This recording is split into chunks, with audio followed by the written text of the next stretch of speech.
Hi guys, welcome back to Appy Hour for the final installment of this little mini-series we've got going about how to use SharePoint Update and connect directly to an Office 365 SharePoint list. So if you remember from the previous couple of episodes, this is our magic O365 SharePoint list. We've already brought it into Siena, connected to it. We've added a screen where we can add new data to this list. And finally, we're going to add another screen where I can actually update records that are already in this list. So let's take a look at how to do that. Just as a quick recap, one of the really important things that you remember about SharePoint data is that when you connect to SharePoint data, it actually stays in the cloud. What happens is we get a local copy of that collection to work with and add things and edit things and remove things from. And only when we hit that special SharePoint Update button do changes get pushed live back to the server. So what does this mean? Well, before, when we used the collect function to add records to our local table and then changes that we pushed up live, this time we're going to do something very similar, but use the update if function.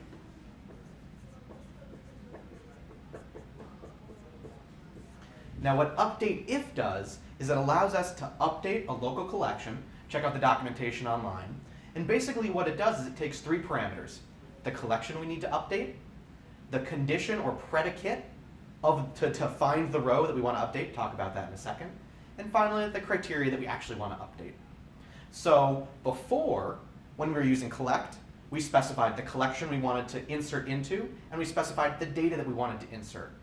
With update if, we just have to add one more thing. Since we're not just adding a record, we're picking a specific row to edit. So to do that, what we need to do is inside this update if, we're going to say, it's my issues. And then we're going to say, what record did you want to update? So I'm going to hard code this, but you could set it to something like gallery bang selected, and then as you go through and click on different items on that first screen, it'll update this accordingly.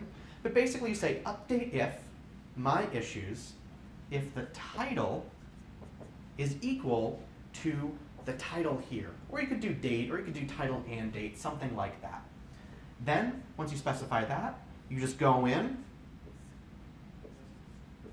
and you create the record that you want to edit. So for this table, it'd be something like, title is changed to this, and date is changed to this, and the issue is changed to this.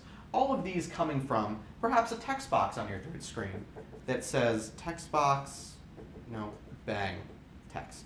So again, exactly like before, we're going to take data, we're going to insert it into a record, we're going to take this record, we're going to update, I'm going to update our local collection, my issues, and then once we're happy with all of those changes in my local collection, that's when you can hit that button that hopefully you still have from screen 2, or you can go in and add a new one. Just find the SharePoint Update button, point it to our local collection, which is my issues, one click, and that data gets automatically pushed and edited back up into the cloud. And that's all there is to it.